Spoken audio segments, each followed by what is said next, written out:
Untuk hari ini kita akan membahas materi peluang dan distribusi peluang. Ini adalah keseluruhan materi yang akan kita bahas.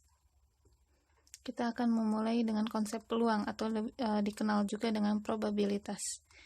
Jadi, asal muasal dari peluang adalah alasannya ini, banyaknya kejadian yang sulit diketahui dengan pasti. Jadi kejadian yang belum terjadi mau kita prediksi, mau kita perkirakan kejadiannya apakah terjadi atau tidak dan seterusnya. Tapi kejadian tersebut dapat kita ketahui dengan melihat fakta-fakta yang ada, misalnya dari data-data yang sebelumnya. Nah, dalam statistika, fakta-fakta ini digunakan untuk mengukur derajat kepastian atau keyakinan. Kita menghitung berapa pasti, seberapa yakin kejadian yang kita prediksi itu terjadi. Ini yang disebut dengan probabilitas atau peluang. Notasinya adalah huruf P besar. Contohnya misalnya, kalau yang suka nonton bola biasanya suka ada ya memprediksi skor, memprediksi kemenangan dari satu tim bola. Nah, itu juga maksudnya adalah menghitung peluang, ya, berapa peluang kemenangan dari tim bola sesuatu gitu ya. Kemudian dalam perhitungan matematikanya seperti ini. Jadi ketika kita punya eksperimen yang hasil berbedanya sebanyak n besar, yang kalau di sini nanti disambungkan dengan materi populasi dan sampel, maka n besar di sini berarti banyaknya populasi ya, dan n kecil itu adalah yang kejadian yang ingin kita perkirakan. Ya, jadi sebanyak n hasil menyusun kejadian A, di mana kita memperkirakan peluang kejadian A. Maka rumusnya adalah n kecil dibagi n besar. Ya, contoh. N besarnya itu adalah banyaknya kartu. Hitung probabilitas memperoleh kartu hati bila sebuah kartu diambil secara acak dari kartu bridge yang lengkap. Jadi kartu bridge yang lengkap ini adalah berarti populasinya. Ya, berarti ini adalah n besarnya. Kemudian kejadian apa yang mau kita hitung? Kejadian terambilnya kartu hati. Ya, jadi untuk contoh 1 diketahui kartu bridge itu sebagai n besarnya. Kartu bridge itu banyaknya adalah 52 kartu dengan masing-masing lambang ya, hati, skop, dan seterusnya itu masing-masingnya 13 ya. 52. Jadi, banyaknya kartu bridge 52 dan itu yang menjadi n besarnya. Kemudian, kejadian yang mau kita perhatikan adalah kejadian terambilnya kartu hati. Itu ya, kejadian terambilnya kartu hati itu ditulis banyaknya itu adalah 13. Ya, dari 2, 3, 4 sampai Jack, Queen, King, As. Itu sebanyak 13. Nah, tadi rumusnya, ini misalnya kejadian hati itu kita beri nama A ya. A itu adalah kejadian hati. Maka di sini kita bisa menghitung peluang terambilnya kejadian hati, terambilnya kartu hati, yaitu kejadian A, itu adalah n per n besar, tadi kan ini ya, alias 13 per 52, atau bisa kita tulis 1 per 4.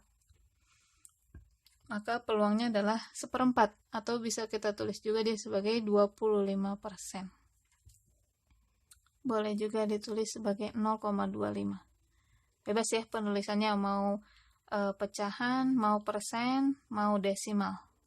Ya, yang jelas pasti di antara 0 sampai 1 ya untuk peluang. Jadi tadi probabilitasnya atau peluangnya adalah 1/4. Kita lanjut ke ruang sampel. Apa itu ruang sampel? Ruang sampel itu adalah kumpulan atau himpunan dari semua hasil yang mungkin muncul. Yang ini nantinya dinotasikannya banyaknya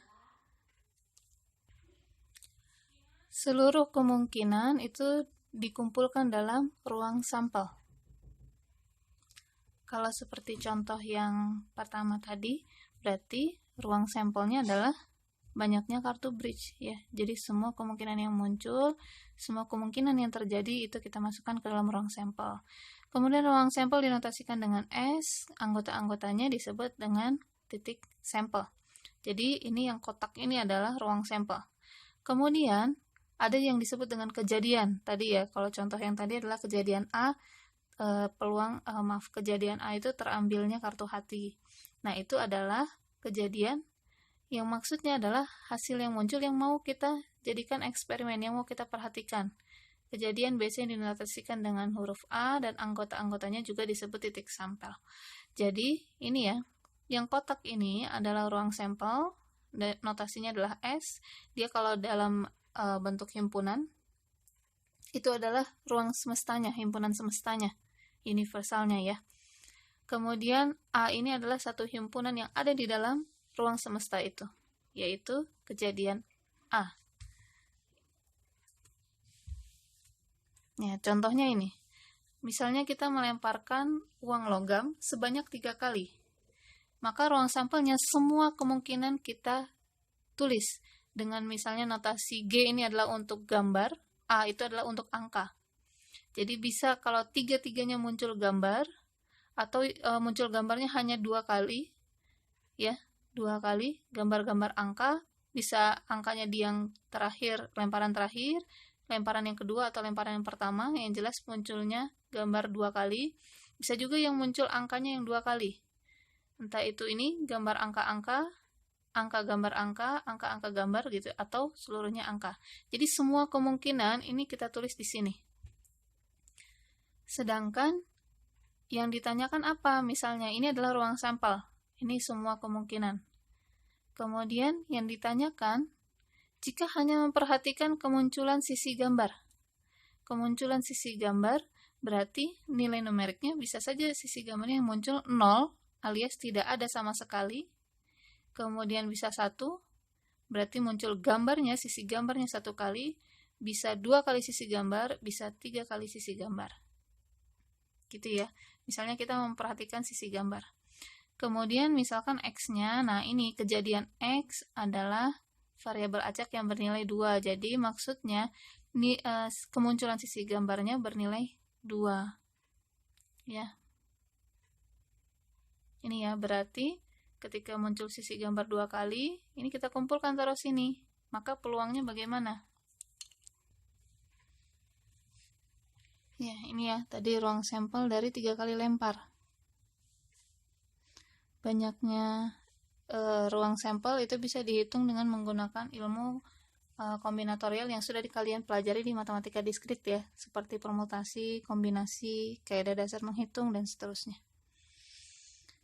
Baik, yang ini ya, kalau ini tinggal ditulis saja seluruh kemungkinannya. Bisa jadi muncul gambarnya 3 kali, bisa 2 kali saja, tapi dengan formatan angka di akhir, angka di tengah, atau angkanya di depan.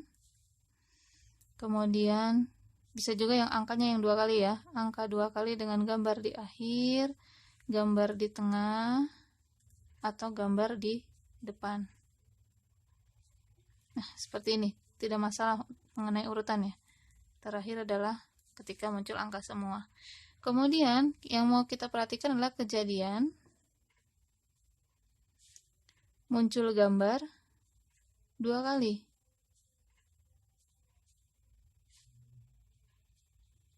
Dua kali.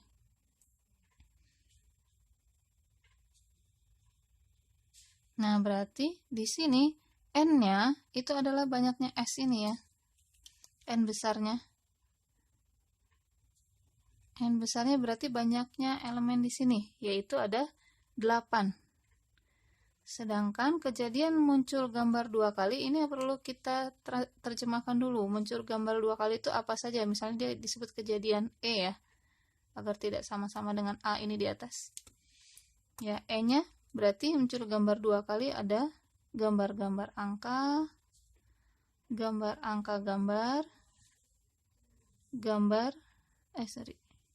angka,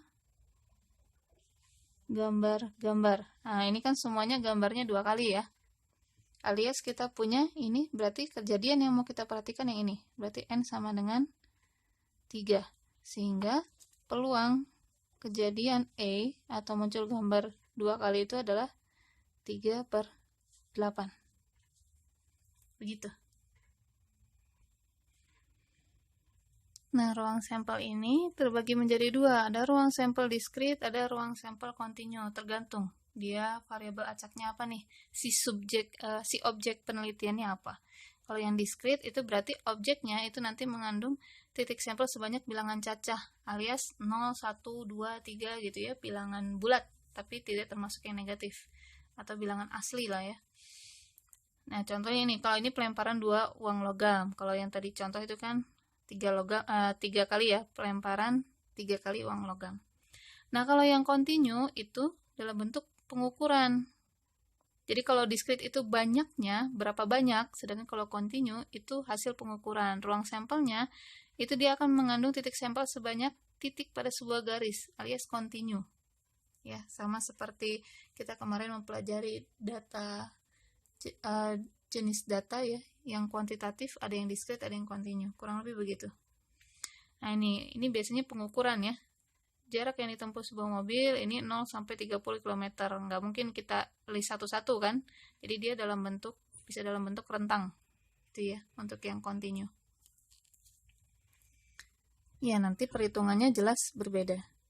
Ya, jadi kalau yang ini diskrit, dia variabel acak diskrit ya. Menggunakan satuan begini bisa ditulis satu-satu, sedangkan kalau yang kontinu tidak bisa ditulis satu-satu. Biasanya dalam bentuk rentang.